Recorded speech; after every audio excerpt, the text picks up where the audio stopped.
Hi everybody, it's Kat from Creative Crafts, and this is part 2 of making a Halloween pumpkin. If you haven't seen the first one, check it out. This is what we are making today. We're making this pumpkin. So, the first part of the video was already posted, and this is the second part. After you finish doing the paper mache, you have all the layers that you want, you have the form that you want.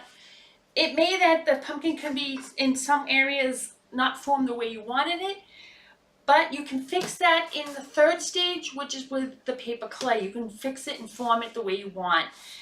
That would be your best bet. So what I did now is I took a marker, looked through my pumpkin everywhere and found a perfect place to draw on. Just don't grab any place. Look at the pumpkin in all angles and you will see where you want to carve your pumpkin.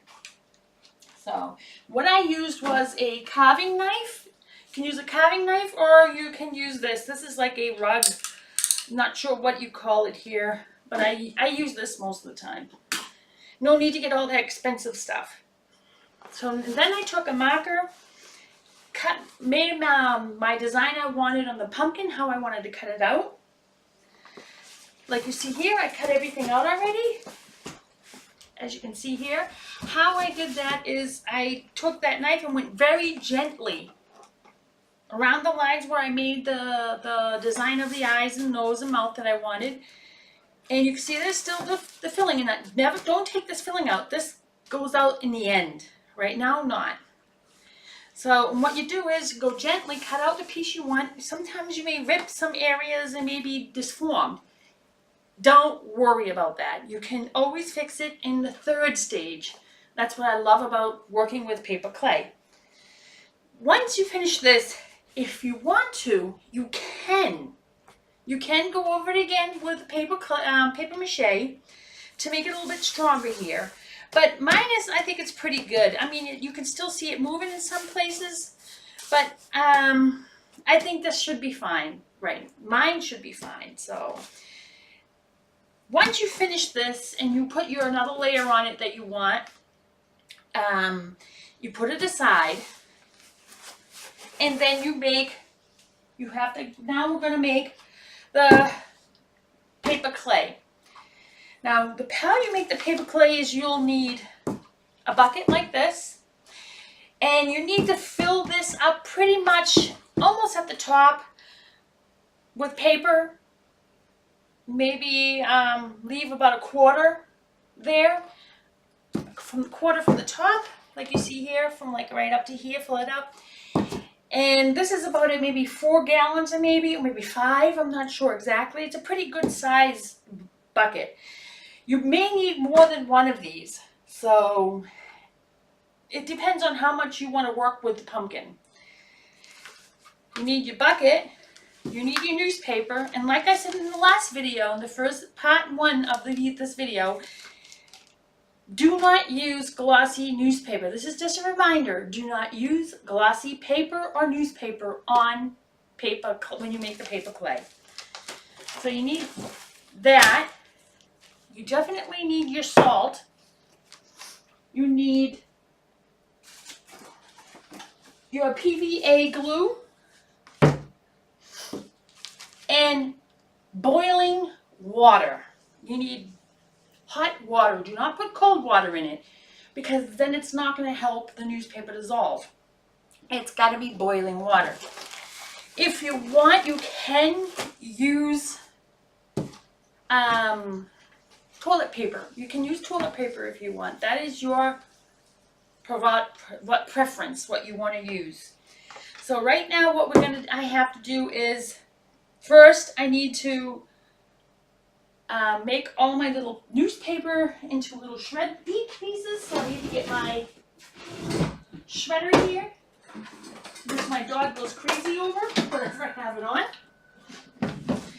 I have this electric shredder, which is much better than doing it by hand, because I've done it by hand before. It's good, Jackson. Mama had this house. So, I haven't used it in a while, as you can see, so now I gotta dust it. Even though I dust it all the time. So what you need to do is, let me see if there's anything in here. No, there's nothing in here. So we need to make all the paper and newspaper that I want to use in tiny little pieces. This shreds it in different 8 different directions, so it becomes really small. So let me shred all my paper and then I'll get back to you when I'm done. So everybody, I was sitting around thinking what I should use, and I decided to end up doing this with toilet paper instead, which is quicker, because it's going to take me a long time to shred all this paper up that I want to use. But if you want to know how to make the newspaper clay, I have a video on my video selection.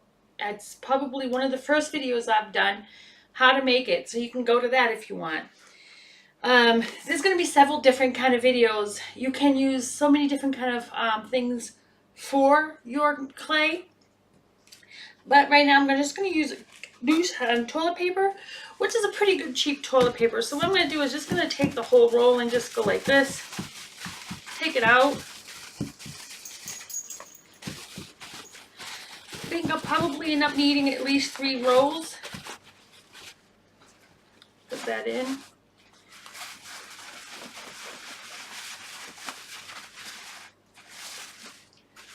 I mean, you can just try to pull out this part here, but most of the time it's glued, so you can't really use it. So what I would suggest is maybe just pull it out like this.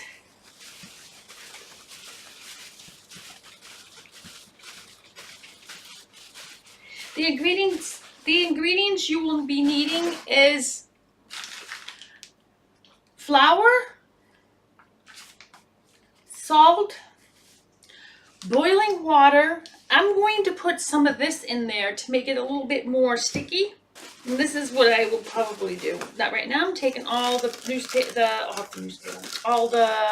paper from the roll off. You just scrape it down. I mean, with this, it probably the fibers from the toilet paper are easier to break up than the newspaper. With the newspaper, you would have to let it sit overnight in the hot water and let it cool, because then it helps break up the particles and fibers in the newspaper. But toilet paper, it's a much easier way to go. The particles are not so hard as the newspaper. The fun part is going to be when you break it down with the blender. When you use that blender, please never use it again for food. I have one that's only for these projects. Anything that I use from the kitchen, I never put it back. I end up buying a new one. So this is pretty much good. Hopefully this is enough. I mean, if it's not, I can always make enough. But I want to make a good amount of this clay because of the fact that we're going to need a lot for this if you make a big size pumpkin. If you don't make a huge one like I have, don't have to worry about it. So here we go. Now we just got to wait for the boiling water. I have 2 more rolls here if I need more. Put this aside and then I'll get back to you as soon as my water is hot. So now my water is, I have boiled water. I will pour the boiling water on top of this paper now. Be very careful because I don't want you to get burned, or make sure there's no children around because it splatters, or animals, and just keep pouring.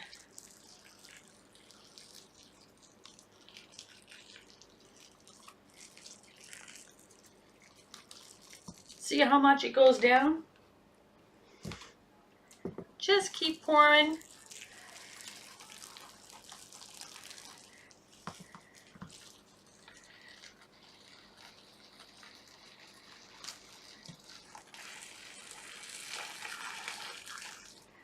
So now that I did that, I'm going to take a stick, and it needs a little bit more water because you want to make sure that the glue is at least, not the glue, the water that you put in it, you have to make sure it's at least a hair over it, that you just see the water floating gently over the paper or newspaper that you're using.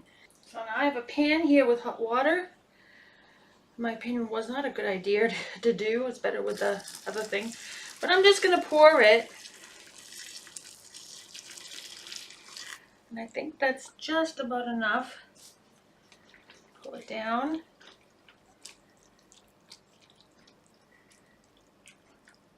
Maybe a little bit more.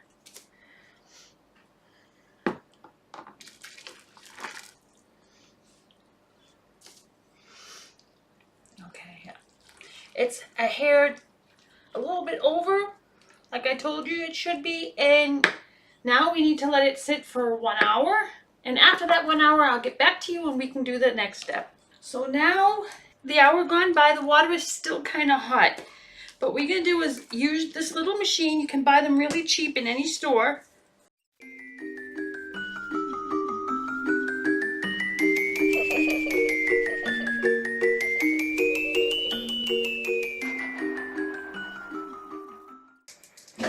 So now that I did that, you check it and see how small the particles are. Make sure they really are nice and small.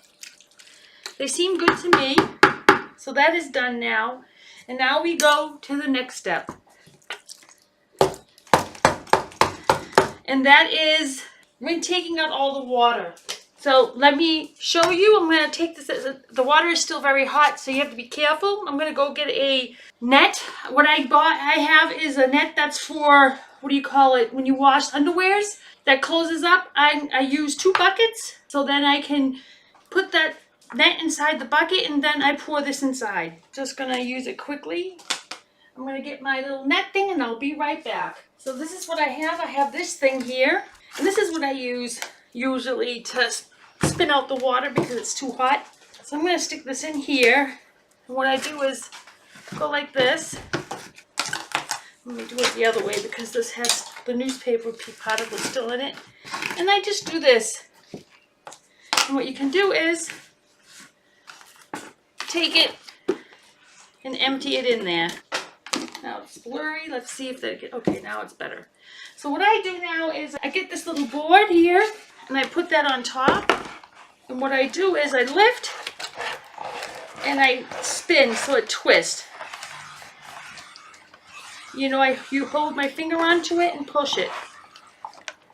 And then you can hear all that water coming out.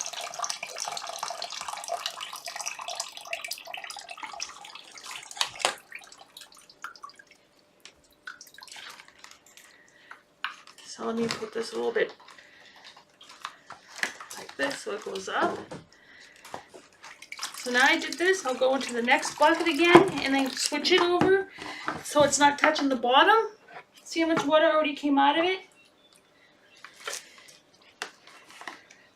Put this over.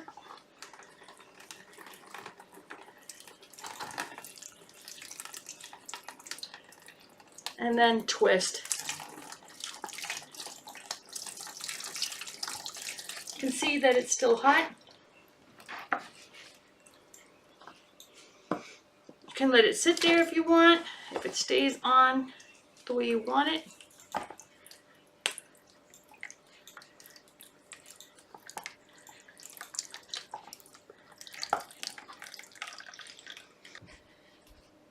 You don't want to empty out too much water because you're going to be adding flour to it.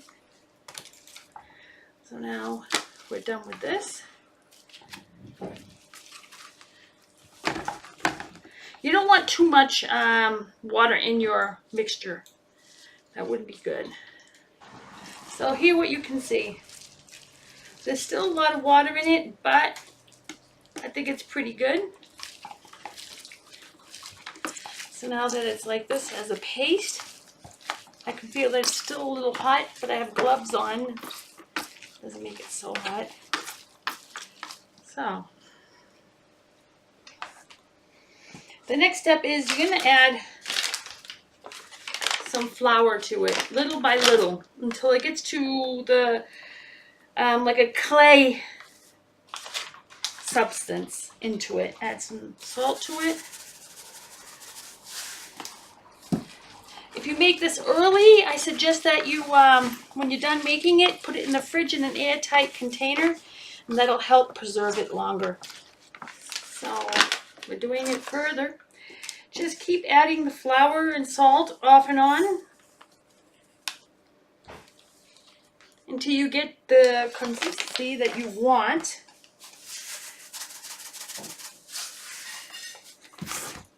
And once it gets a little bit too dry, that's when I add this. You don't have to add this. I just want to add some. Each mix, you have to make sure you mix all the flour up first. Just keep mixing it well.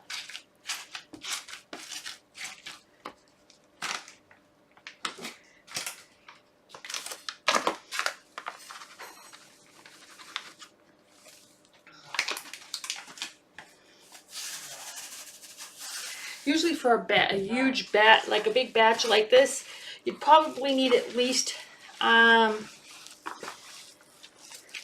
half a bag of flour, maybe 2 to 3 cups of flour, maybe more.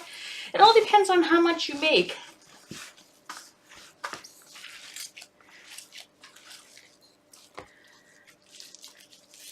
See, when I squeeze it, see that water that's still in it? That means I need still more flour.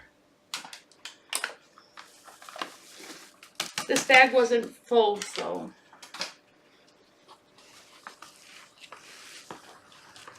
A little bit more salt with it.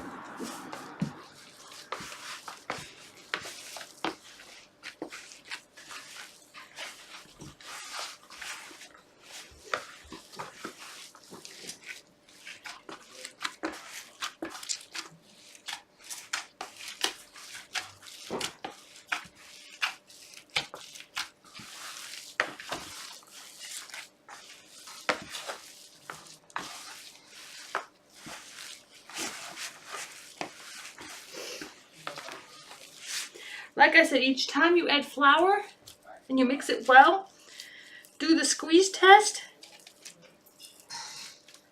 You know, see, there's not much water coming out of it now, so it's still kind of moist. So I need maybe just a little bit more flour and salt.